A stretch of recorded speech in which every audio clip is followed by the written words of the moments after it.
working 25% increase everywhere. Every basic ability, skill, and talent can be developed through hard work, good strategies, persistence, dedication, and input from others. Where focus goes, energy flows. So focus your energy on continuous learning and stop wasting time thinking about looking smart. Build resistance, build vulnerability, build courageousness, and face adversity with a smile. Become comfortable with uncomfortable. You know, the only person that you need to prove anything to is you. Imperfect action trumps perfect inaction. Stop wasting time and get on with it. Failure is part of learning, so start learning by taking action.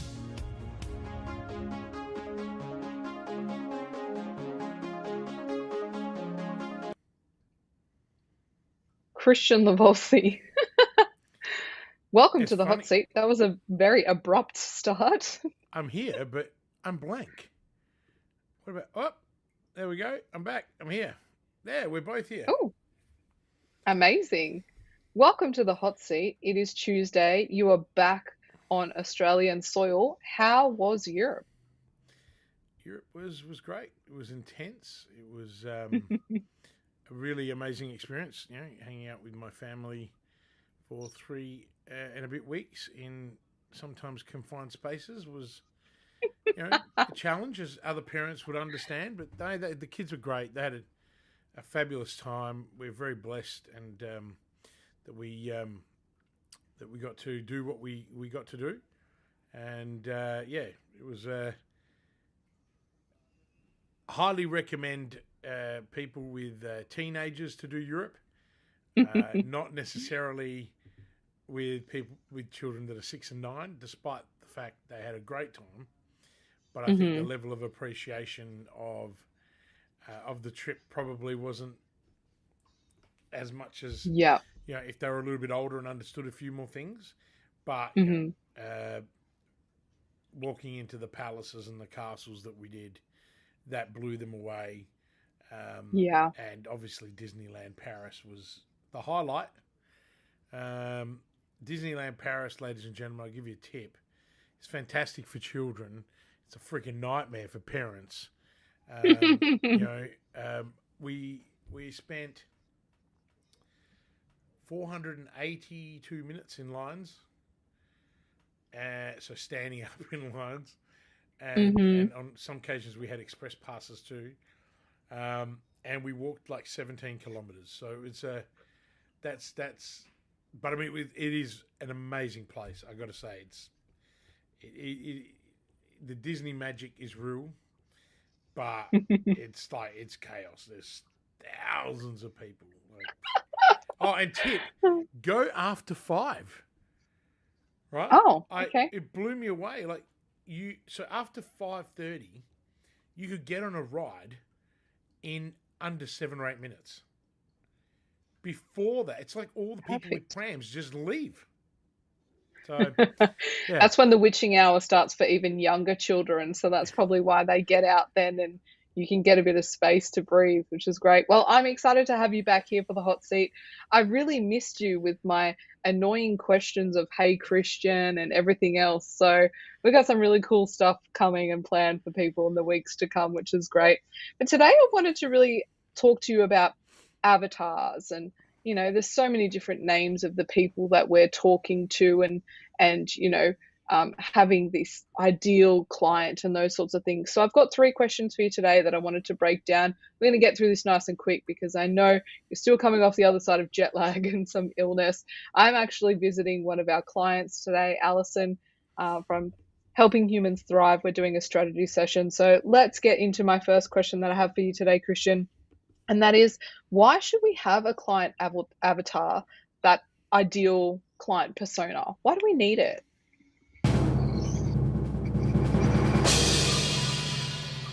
Okay.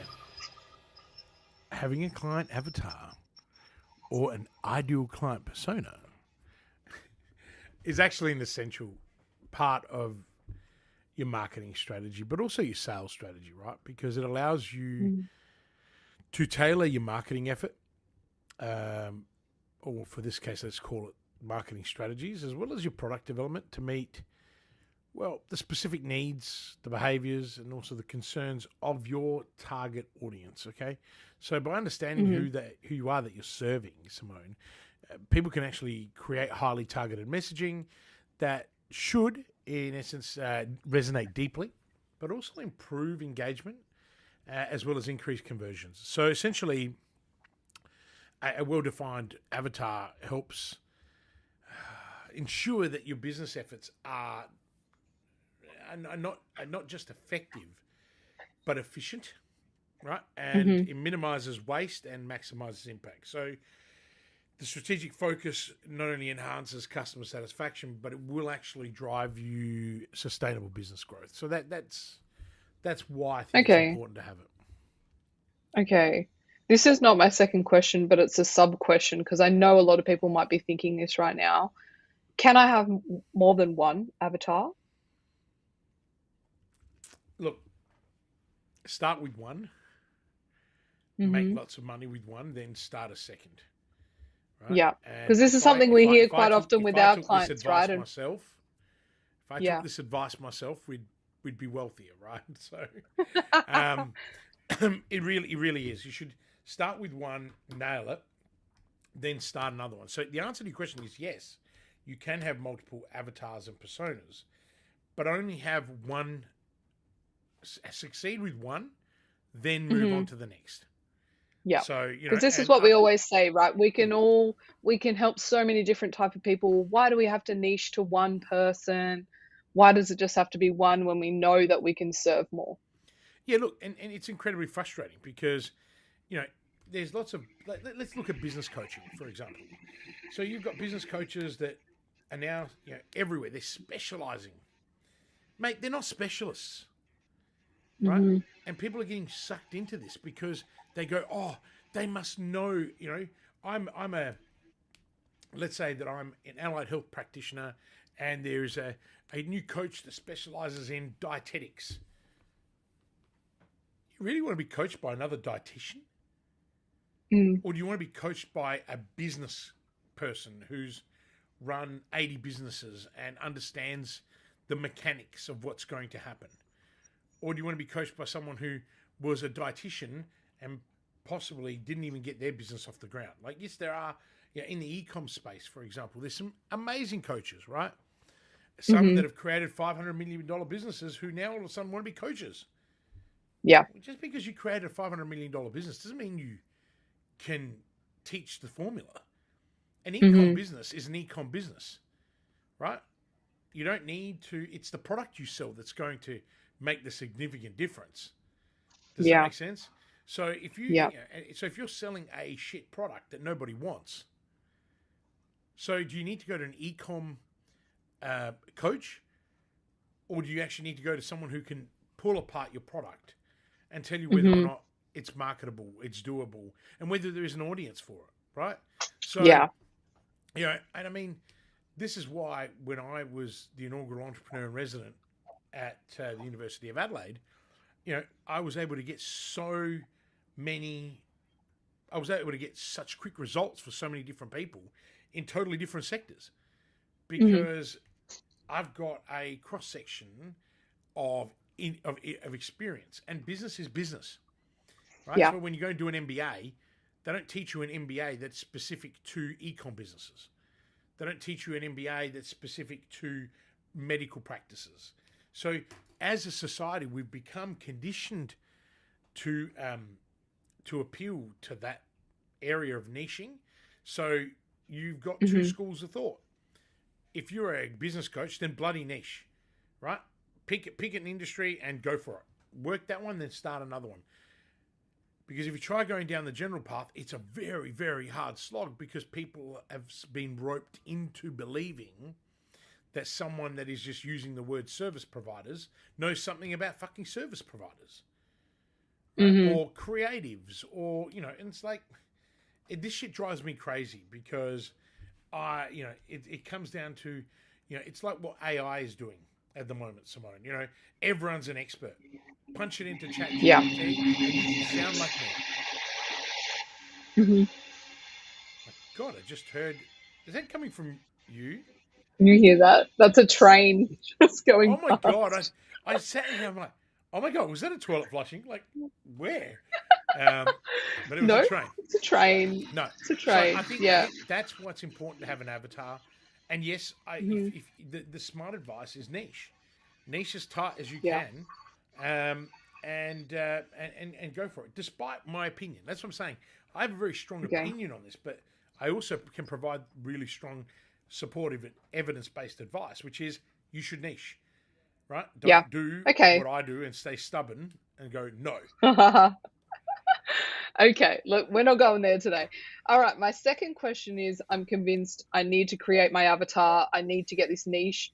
What do I do next? How do I actually create this Right. person? So let's give away all the free steps that we need to do to help people on their journey, because that's what we do here. So, look, creating a client avatar actually involves a mix of research, analysis, and also a little bit of creativity, right? So, I've got a step by Hmm. step process that I use, and this is not necessarily the exact one, but it's one that I'm happy to share with everybody. One, you've got to collect the demographic data, right? So, you've got to start with the basics: age, location, gender, income levels, education, marital status. The data sets the foundation for your avatar, right?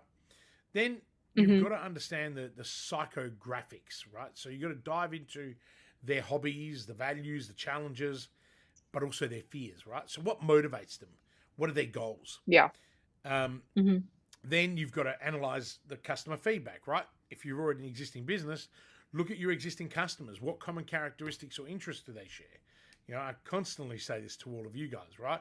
And then, you know, what is the feedback and the reviews that can provide those insights into the needs and the preferences? You know, how many times do we survey our own customers and find this Mm. stuff out? And we build pattern data, right? Like that's really cool. Then you've got Yeah. to engage in what I would call social listening, right? So monitor the social platforms for discussions around your industry. What pain points or desires do people actually express? Um, Hmm. the fifth step is, I think it's five. Fifth step is to create detailed scenarios, right? So develop the scenarios in which your avatar interacts with your product and service. What specific problems does it actually solve for them? Okay. Hmm. So, what specific problems does your whole avatar and solution actually solve for them? Then, what you're going to do is you're going to consult your own team. You know, you're going to engage with your sales and customer service teams. And if it's just you, engage with yourself to get the insights into the types of customers that we interact with. So, if it's you're a Hmm. solo entrepreneur, who are the type of people you interact with? Right? Now, obviously, this is going to be less necessary if you're a tradie, right? If you're a plumber, well, then none of this is really that relevant, okay? Yeah. Because you don't need to have an avatar; they've just got to be a homeowner, right? Or you might actually go after home investors, because Hmm. you know if you can find a group or an investor that has 10 properties, they'd love to have one Sparky and a plumber that they can rely on all the time, right? So again, Yeah. this is very having avatars is not for every business. Especially if you're a service-based business with emergency services, then you just need to be top of mind and you need to be number one, number two. And that's why if you want Yeah. to advertise as a plumber or electrician, mate, the fees are through the roof on Google and on Facebook. So you got to look at Hmm. other ways to stay in front, and that's another day, another conversation, right? Um, Yeah. Yeah. so, but again, your avatar there would be homeowners or home investors, right? Hmm. Because you know who needs a plumber?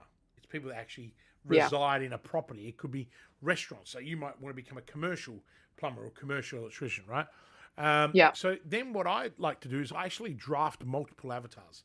So it's often useful to create several avatars for different segments of your market to address the various customer needs effectively. Okay. Hmm. So, and that's kind of what I've been saying to you guys. Is like even with our business, we call out entrepreneurs, but let's call out service providers. Let's call out creatives. I mean, shit, I've owned a media company since 2005, right? Hmm. Like, and yet people don't. Yet I don't coach agencies because I own an agency. Well, Yeah. maybe even in our organisation, it's time to make that shift. It's time to Yeah. go. Well, hang on a minute. Shit, I've had 3 successful agencies. 2 I've flipped already and sold as exits. why wouldn't I coach other agencies? And I've actually got a prospecting call this week with an agency owner and one next week who owns a strategic marketing business, because Okay. in This conversation kind they've of come out to me, right? So this sort of flows into my next question then that I have for you, Christian, that should you be reviewing your avatar at specific intervals, or is it because these people have now come to you and they're in that marketing circle? It's like, let's revisit this. Let's talk about whether this is a great avatar for our business. Like, should you look, be thinking about these opportunities? absolutely. I mean, my thinking this week has all stemmed from yesterday's conversation that we had on our, on our team meeting, right after I've been away. So I'm regularly reviewing and updating our client avatar, right? So yes, the answer to your question is yes, and it's crucial because you've got to maintain the relevancy as well as the effectiveness of your marketing strategy. Right now, some of the guidelines that I use that might be beneficial to others, and maybe I'm just kind of having a coaching call with you. That's maybe how I'm looking at this today. But we're just doing it live. Now, there's got to be an annual review, right? You've got to set a regular annual schedule to assess your avatar, just like you have to assess everything in your business, right? And this is a systematic approach that actually ensures that any shifts in the market or even in consumer behavior is captured as well as addressed. Right. Yeah. You should also review it after any kind of major market changes. Now, let's be clear. There's a lot of market changes happening at the moment. I called it a year and a half, 2 years ago, that we wouldn't go into a recession in this country. People laughed at me. Some of our customers laughed, and some moved on because they didn't believe me. Well, suck shit. You went and believed all these people that told you there was going to be a recession. Well, there isn't one, and there won't be one. At least not on paper, which is what I said, right? Because you need 2 negative quarters in a row. Now, the markers aren't going to be there, but we are in a recession, right? We are seeing a contraction of the market. How do I know that? Having owned 13 to 14, whatever the bloody number was, of restaurants and bars and catering companies, they're all going broke. That's a retraction in the market. Why? Because that's the first thing that gets the spending stops. Right. But also what's also happened, a lot of these venues price gouged. They started jacking their prices up after COVID, knowing that people were going out. And now they've created this market perception that going out to eat is too expensive. Well, I can tell you what's expensive. Going out to London, right, for 4 pizzas in a wood oven pizza joint, not an upmarket one, just fucking Pizza Express. And it costs $340 for 4 people. Right? Like, the day we arrived, I had the family over and we ordered takeaway. It cost me $130 in takeaway. I'm never complaining about our pricing here, right? But you've got venues that are gouging, so you've got this whole. So now, I guess if you're going to an avatar right now, you should be reviewing it based on the market forces that are currently happening at the moment, right? And so, I mean, I'm very lucky.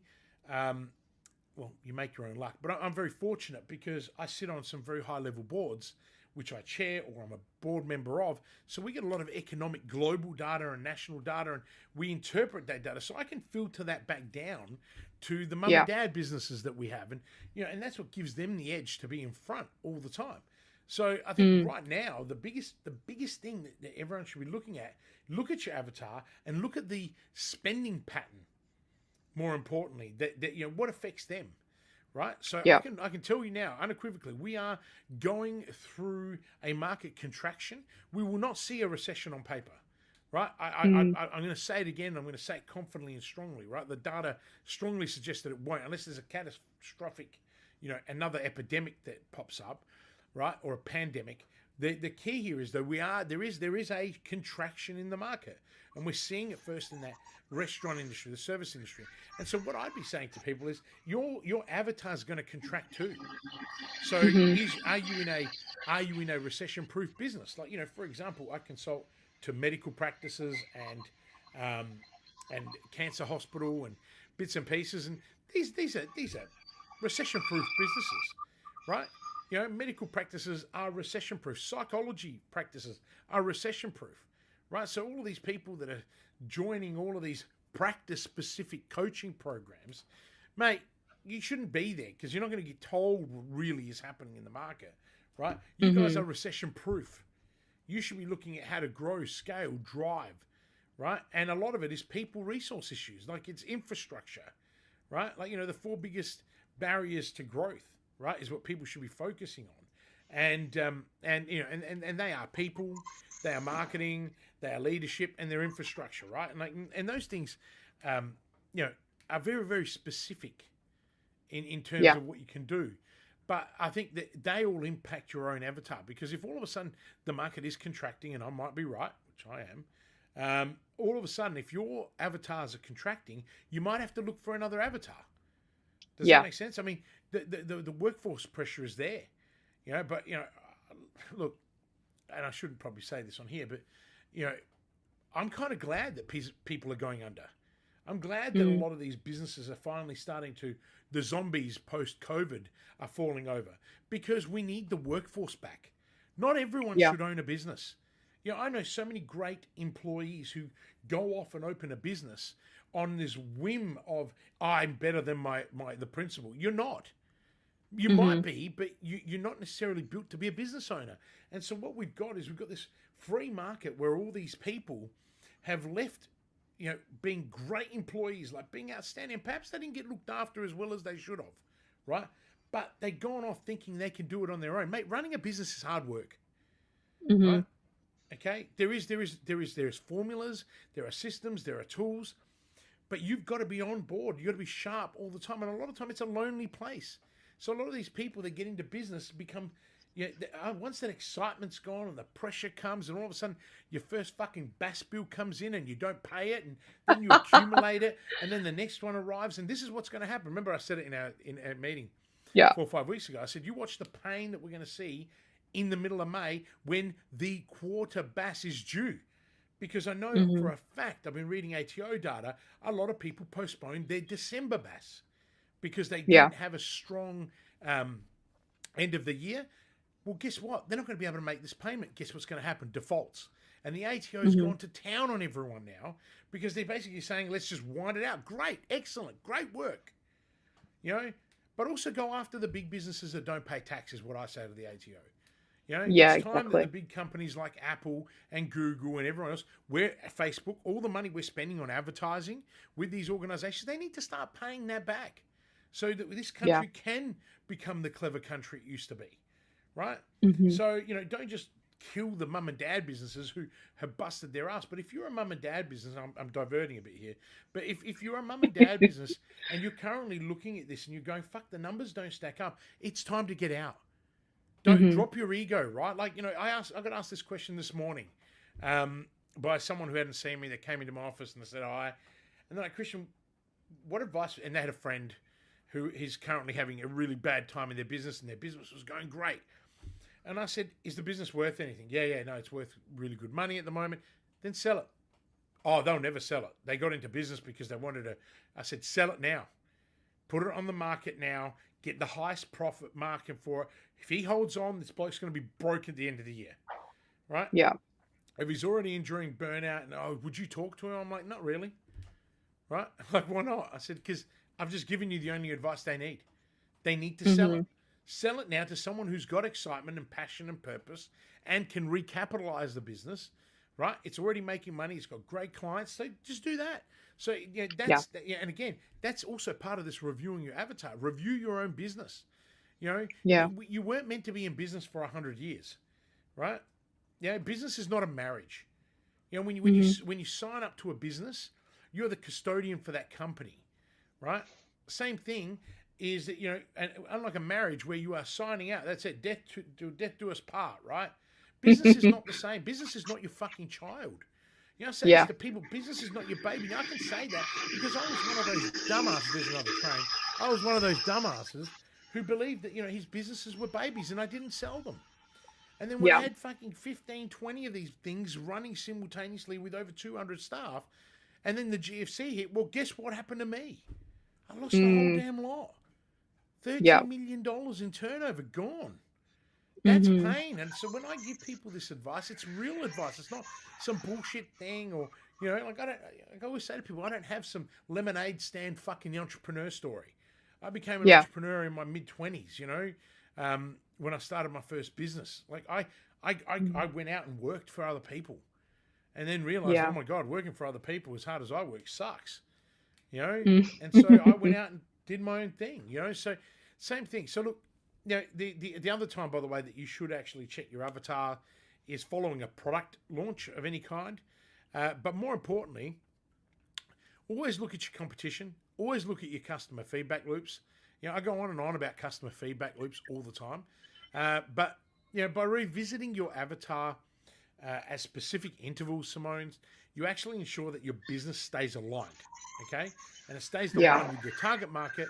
But also, what it also does is if your target market is evolving and its needs are evolving, right? You're able to then continue to evolve and adapt.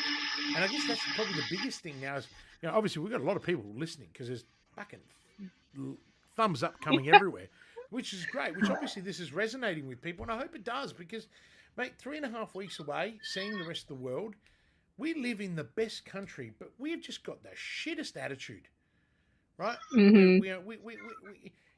We're not there to support one another. Here it's like, let's fucking tear that person down. Mate, it's not about tearing people down. It's about lifting people up, being firm, giving people the right advice, right? And it's not about singing Kumbaya and holding fucking hands. Like sometimes it's hard. You know, I mean, I'm it's the brutal honesty, right? Like what you deliver on these calls, what we deliver to our clients. That's what it's all about. Just being real and moving when we need to. I'm not about the sunshine and rainbows because business isn't sunshine and rainbows all the time. But what it can be is it can be fun. And sometimes closing one business to open another is the right thing to do. You know, but I love what I do, Simone. Like, you know, you guys know that. I love what I do, and I get really pissed off about a lot of things. You know, I get frustrated. But that's because I just care. And, you know, I look at what we do every single day, and I could do so many different things, right? You know, I could go back and do property development and sink $20 million into projects. You know, I've done all these things. But what I love doing is being able to tell people the truth about where they're at. And people don't want to hear the truth sometimes. That's great. I'm not the person for you. But when you look at it and you go, yeah, that makes sense. It does. And remember, if you've owned a successful business once, you can sell and start another one and make it just as successful. Right? Yeah. Because it's a formula. Right? And success and failure always leave clues. You know, but as I said earlier, avatars are an important avatars are a really important part of any business. And I've got to admit, in fairness, we don't get it right in our organization. Not always. I mean, we get it right sometimes. And the reality of it is, it's hard when you are actually able to help lots of people. So you've got to be able to pare it back and say, okay, out of all of these people, which ones are the ones that make me the most profit? That's how you should look at it. You know, and realistically, you know, while I've been thinking about this, and you know, I was talking to a client this morning who's in the medical industry, and they just said, Kristian, why don't you just go out and become a coach to doctors? I said, that'd be fun, wouldn't it? You know, all the medical people I know, all the doctors that I know, they're terrible at business because no one's ever taught them to do business. That's not a and some of them might be listening. They'll be thinking, "You're such a wanker, Kristian," but I'm not. It's the truth. If you guys are there to keep people alive, to help people live their best life from a health perspective, right? You're not there to run your medical practice and have 10 people in your business. And you know, a lot of these poor doctors get scammed and screwed constantly by accountants or by financial advisors or by anyone else. And, you know, doctors in particular, or the medical fraternity, mate, they can borrow money at really cheap rates, and they don't even have to go through all the, you know, like, I make more money than most doctors, and I have to jump through hoops to get money from the bank, right? Yet my clients can walk into a bank, borrow $3 million when they can't even service it on paper because their doctors in the industry is, you know, because it's a recession-proof industry, right? But you would think with that kind of and by the way, there are lots of really smart doctors out there, right, who are very business savvy and have done extremely well. But that's the minority. So I guess what I'm saying is, you know, and this is what this client said to me, Kristian, you really should just go down that path because also they respect you. You are a chairman of a hospital, like, you know, you've had lots of experience in that area.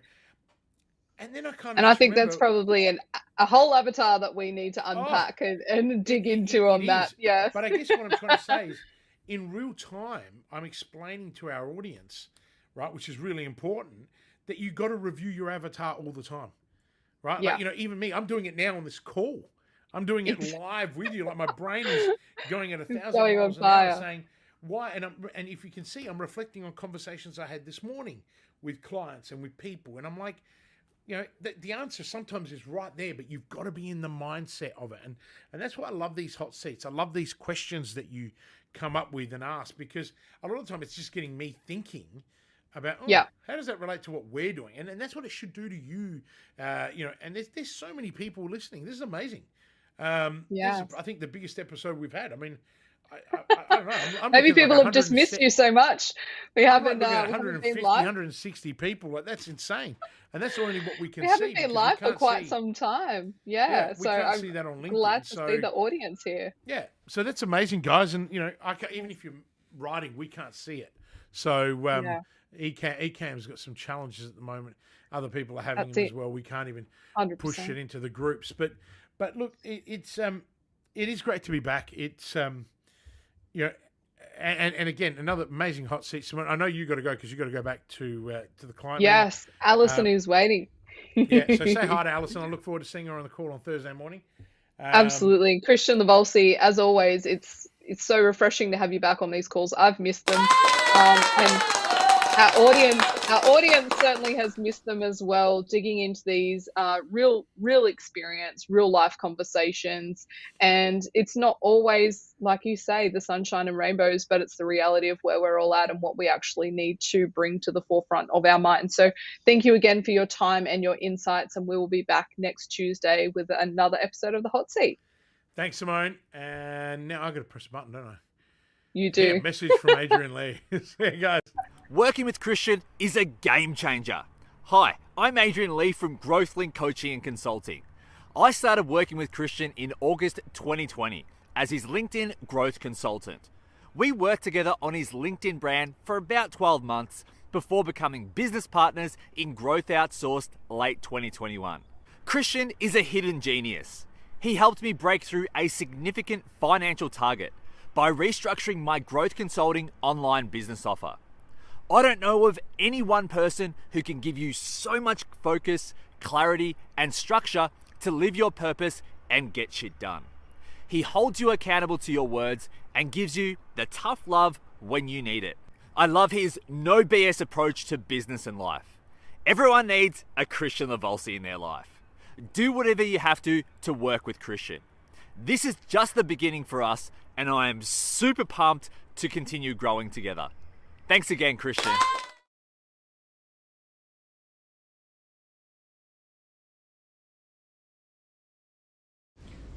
Are you ready to start taking action on your business? Would you like to spend more time with your family?